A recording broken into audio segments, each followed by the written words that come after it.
बच्चों बात करेंगे सदिश राशियों की, उससे पहले एक और उदाहरण से समझते हैं। आप गए लाला की दुकान पर, लाला जानते ही होगे यार, परचूनी की दुकान, आपकी सुपरमार्केट इंग्लिश में बोले, जहां पर मसाले सामान वगैरह सब मिलता है। यू नीड शुगर, आपको चीनी की आवश्यकता थी। आप गए, आपने कहा भाई लाला जी चीनी दे दो, 2 किलो चीनी। लाला जी ने 5 किलो चाहिए थी, 2 किलो चीनी ली, पहले थी 3 किलो और डाल रहे थे। लाला जी ने पहले यहां से डाली 3 kg। अब मुझे बताओ कि जब 3 kg उनके अपने सीधे हाथ की तरफ से डाली गई, तो क्या चीनी कितनी आएगी? चीनी आएगी 5 किलो आएगी ना। ओहो, कोई दिक्कत नहीं है, ठीक है। अब अगर अब लाला जी से भाई चीनी दोबारा मांगी आप लोगों ने, 2 kg पहले थी, अब चीनी आपने 3 kg यहां से डलवाई आपके उल्टे हाथ की तरफ से। अब चीनी कितनी आएगी? चीनी तो अभी भी कितनी आएगी? कोई अंतर आएगा क्या? अरे कहीं से करो, कहीं से रखो चीनी को, आएगी तो 5 किलो। बहुत बढ़िया, बहुत आसान, समझ में आई बात। अब देखो क्या हुआ।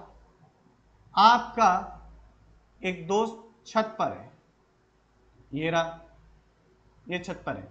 यहां से आपने 2 न्यूटन का बल लगाया। करना मत यार, घर पे कहीं का ले जाके दोस्त को धक्का ही दे दो, समझने के लिए उदाहरण एकदम सेट हो जाए, दिमाग में छप जाए, इसलिए जाके धक्का दिया 2 न्यूटन का, नहीं हिल रहा, ज्यादा तेजी से नहीं जा रहा है, छत से धक्का देना है, देना मत। तो क्या हुआ? नहीं हिल रहा। एक दोस्त आया, अच्छा ऐसा दोस्त होगा क्या, ये भी सोच के बताओ, ऐसा दोस्त होगा क्या कि धक्का दे रहा है छत से? दोस्त है या दुश्मन है? खैर उस बात पे नहीं जाते हैं। तो एक दोस्त और आया, उसने कहा 2 न्यूटन का और। अब मैं आपसे पूछूं कि ये आपका जो मित्र ए है, इस पर कितना कुल बल लग रहा है, तो इसका जवाब क्या दोगे? अच्छा सर 2 न्यूटन ये, 2 न्यूटन ये, बल जो लग रहा है कुल वो 4 न्यूटन हो गया। बहुत बढ़िया, आसान सी बात थी। अब देखो, अब एक सच्चा मित्र आया, आप इधर से 2 न्यूटन लगा रहे हो, वो उसने यहां से 2 न्यूटन लगाना चालू कर दिया। अब आपसे पूछूं कि कुल बल कितना लग रहा है? इतना, इधर से 2 न्यूटन का पुश है, इधर से भी 2 न्यूटन का पुश है, इधर से 2 न्यूटन, इधर से 2 न्यूटन। क्या अपनी जगह से हिलेगा क्या? जवाब होगा ना सर, कहीं नहीं जाने का, ये यहीं रुका रहने का है। यानी कि उस पे लग रहा कुल बल शून्य होगा। कुल बल क्या हो गया? शून्य हो गया। बिल्कुल बात सही है, इसमें क्या सर नया क्या है?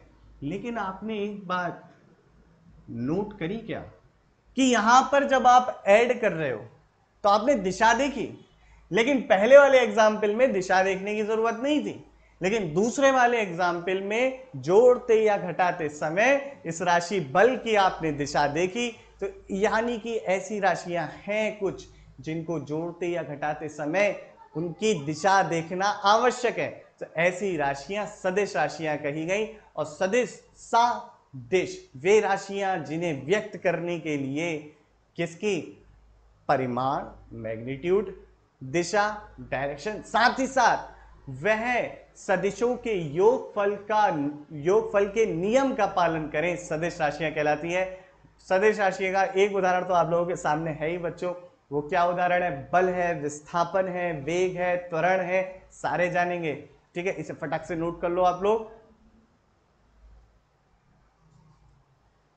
आइए परिभाषा लिखते हैं सदिश राशियों की कि क्या होती हैं सदिश राशियां। ये आपकी वेक्टर क्वांटिटीज।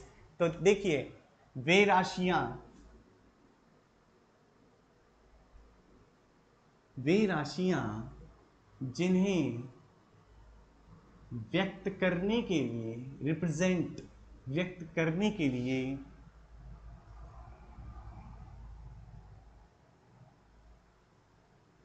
दूरी, सॉरी माफ कीजिएगा, दूरी नहीं, वे राशियां जिन्हें व्यक्त करने के लिए परिमाण, परिमाण को इंग्लिश में कहते हैं आप मैग्नीट्यूड,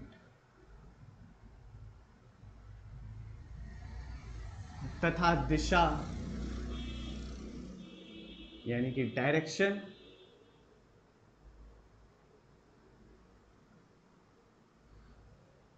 साथ ही साथ वे,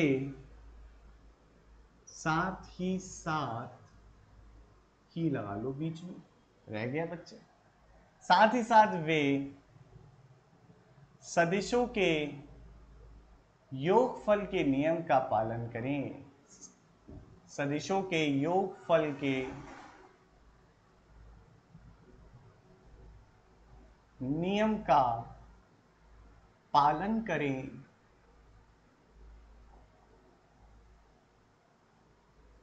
ऐसी राशियां यानी कि क्वांटिटी, भौतिक राशियां, क्वांटिटीज, वेक्टर क्वांटिटी, इंग्लिश में वेक्टर इस तरीके से लिखते हैं बच्चे, वेक्टर क्वांटिटी या सदिश राशियां कहलाती हैं। सदिश राशियां कहलाती हैं।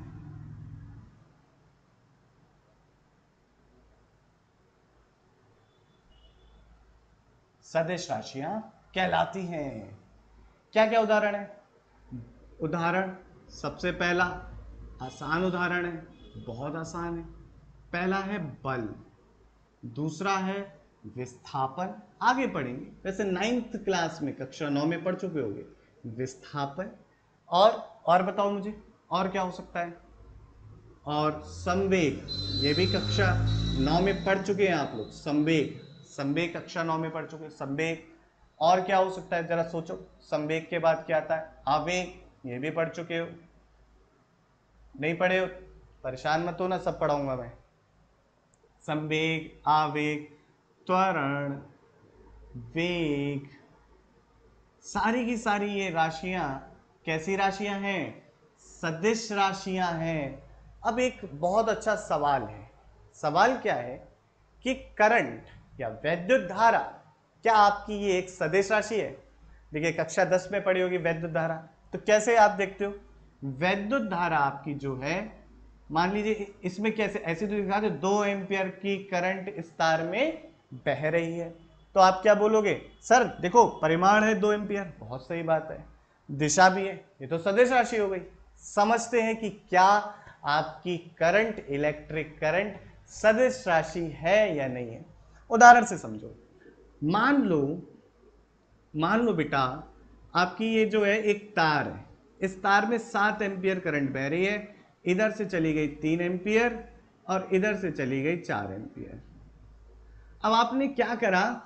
आपने लिया तार, खींच दिया, ऐसे करके तार को खींच दिया बच्चे। तब क्या होगा?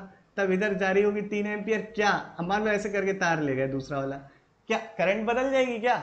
अगर सारी चीजें सेम रही, करंट तो नहीं बदलने की है ना, करंट तो 4 एम्पियर वही रही। तो क्या आप जब करंट का योग देख रहे थे, या फिर आप देख रहे थे करंट कैसे जाएगी, क्या दिशा परिवर्तन पर करंट में कोई परिवर्तन हुआ? नहीं हुआ। यानी कि करंट तो सदिशों के योगफल के नियम का पालन ही नहीं कर रही है, जो हम पढ़ेंगे आगे। इसलिए जो आपकी वैद्युत धारा है वो एक सदिश राशि नहीं है। तो कौन सी राशि है? ज्यादा अच्छे से बोला जाए तो वैद्युत धारा आपकी एक टेंसर क्वांटिटी है। इंग्लिश में टेंसर ऐसे लगते हैं। लेकिन अगर आपके पास टेंसर, मान लीजिए बहुविकल्पीय प्रश्न कर रहे हैं आप, बहुविकल्पीय प्रश्न करते समय आपके सामने ऑप्शन में टेंसर है ही नहीं, तो आप क्या लगाओगे उस समय? करंट को लिखोगे एक अदिश राशि है। क्या लिखोगे? अदिश, यानी कि स्केलर क्वांटिटी। अगर ऑप्शन में आपके उत्तर में, या जो आपके जे रखे थे ना बहुविकल्पीय प्रश्न में, जो ऑप्शन ही हिंदी में क्या कहते हैं मुझे याद नहीं आ रहा, आप लोग देख लेना समझदार रूप में और मुझे कमेंट में बता देना क्या कहते हैं। तो आपके ऑप्शन में टेंसर नहीं दिया है, तब बच्चे उस समय आप लगा के आइएगा अदिश। अदिश यानी कि स्केलर। और अगर टेंसर दिया है तो आप उस समय लगा के आइएगा टेंसर। ठीक है, तो ये बात बड़ी इंपॉर्टेंट थी।